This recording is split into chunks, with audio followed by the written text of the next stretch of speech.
کیا سابق سعودی فرمانروا شاہ فیصل بن عبدالعزیز کو سن 1975 میں ان کے بھتیجے فیصل بن مسعود نے امریکہ کے امام پر قتل کیا تھا؟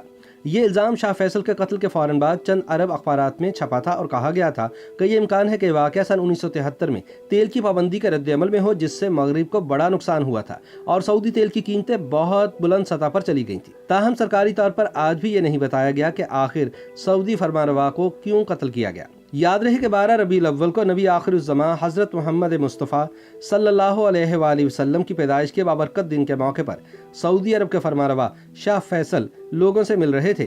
اسی دوران شاہ فیصل کے بھتیجے فیصل بن مسعود بھی انہیں ملنے پہنچ گئے، لیکن جیسے ہی شاہ فیصل اپنے بھتیجے کو بوسہ دینے کے لیے آگے بڑھے، اس بدبخت نے اچانک اپنے جبے سے ایک ریوالور نکالا اور شاہ فیصل کو 2 گولیاں مار دی۔ قاتل نے پہلی گولی ان کی ٹھوڑی اور دوسری کان پر ماری۔ شاہ کے ایک محافظ نے فیصل مسعود پر تلوار کا وار کیا، لیکن وہاں پر موجود ملک کے وزیر پیٹرولیم نے گارڈ سے چلا کر کہا کہ شہزادے کو قتل مت کرنا۔ فیصل بن مسعود اس دوران اطمینان سے وہاں کھڑا رہا اور پھر گارڈز نے اسے گرفتار کر لیا۔ شاہ فیصل کو اسپتال لے جایا گیا، لیکن وہ زخموں کی تاب نہ لا سکے اور راہی ملک کے عدم ہو گئے۔ شاہ فیصل بن عبدالعزیز بن عبد الرحمن السعود کے قاتل فیصل بن مسعود کا سر اسی سال 18 جون کو سعودی دارالحکومت ریاض کے سب سے بڑے چوراہے پر سرعام قلم کر دیا گیا تھا۔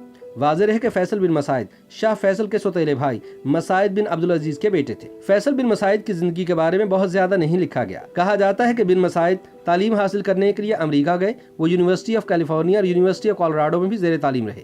شاہ فیصل کے قتل کے بعد ابتدائی طور پر کہا گیا تھا کہ ملزم فیصل بن مسعود دماغی طور پر عدم توازن کا شکار ہیں۔ قتل کے بعد شاہی کابینہ کی جانب سے ایک بیان میں انہیں باقاعدہ طور پر پاگل قرار دے دیا گیا، لیکن ڈاکٹرز نے معائنے کے بعد سرٹیفکیٹ دیا کہ سفاک قاتل فیصل بن مسعود دماغی طور پر بالکل ٹھیک ہے۔ چنانچہ یہ سوال آج بھی پوچھا جاتا ہے کہ شاہ فیصل کو ان کے بھتیجے نے آخر کیوں قتل کیا۔ قتل کے وقت کئی افواہوں اور قیاس آرائیوں نے جنم لیا، لیکن تحقیقات کے بعد یہ کہا گیا کہ قاتل اکیلا تھا اور اس کے ساتھ اس عمل میں کوئی اور شریک نہیں تھا۔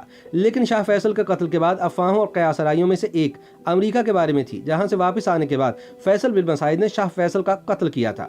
یہ قیاس آرائیاں بھی ہوئیں کہ شہزادے نے اپنے بھائی کے قتل کا بدلہ لینے کے لیے ہی شاہ فیصل کو قتل کیا۔ لیکن یہ بھی ایک سچ ہے کہ مذہبی طبقے آل شیخ کے مقابلے میں شاہ فیصل ذرا جدیدیت پسند تھے۔ انہوں نے نہ صرف خواتین کی تعلیم کا سلسلہ شروع کروایا، بلکہ سعودی عرب میں ریڈیو اور ٹیلی ویژن کی نشریات بھی شروع کروائیں۔ یہ تاثر عام ہے کہ شاہی خاندان میں ہمیشہ ایک دوسرے کے خلاف رقابتیں اور اختلافات پائے جاتے ہیں، اور شاہ فیصل کے خلاف رقابت کی ایک بڑی وجہ تو یہ بھی ہوئی کہ شاہ فیصل بذات خود شاہ سعود کو ہٹا کر بادشاہ بنے تھے۔ فیصل سے پہلے شاہ سعود، جو شاہ عبدالعزیز کے سب سے بڑے بیٹے تھے اور ولی عہد تھے، وہ بادشاہ بنے۔ لیکن فیصل ایک طرح سے انقلاب لائے کہ شاہ سعود سے ملک نہیں چل رہا اور انہیں تخت چھوڑنے پر مجبور کیا۔ صلح محالہ شاہی خاندان کے اندر اختلافات تو موجود تھے ہی۔ مسعود نے ان اختلافات کو بھی استعمال کیا اور شاہ فیصل کے خلاف ایک تحریک پیدا کرنے کی کوشش کی، جس سے شاہ فیصل بہت سختی سے نمٹے۔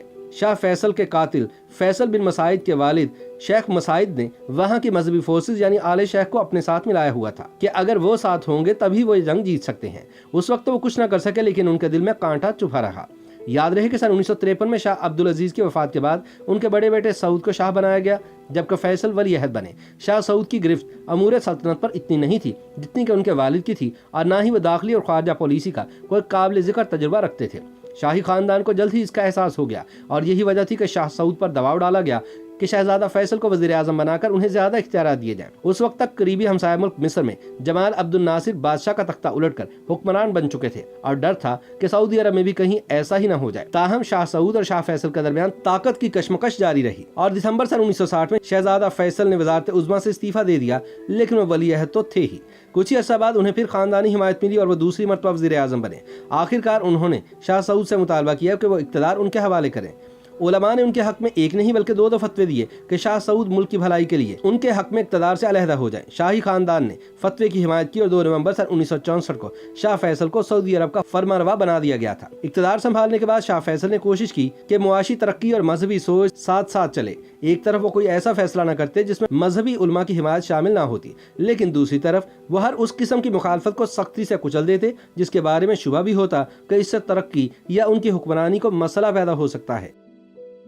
YouTube پر گوگلی نیوز دیکھنے کے لیے youtube.com کی سرچ بار میں googly news T V type کریں۔ گوگلی نیوز کے پیج پر سرخ رنگ کے سبسکرپشن والے بٹن پر کلک کرنا نہ بھولیے۔ YouTube پیج پر اپلوڈ ہونے والی ویڈیوز سے باخبر رہنے کے لیے بیل آئیکن پر کلک کیجیے۔ آپ کو ہر نئی ویڈیو کے بارے میں نوٹیفیکیشن موصول ہو جائے گا۔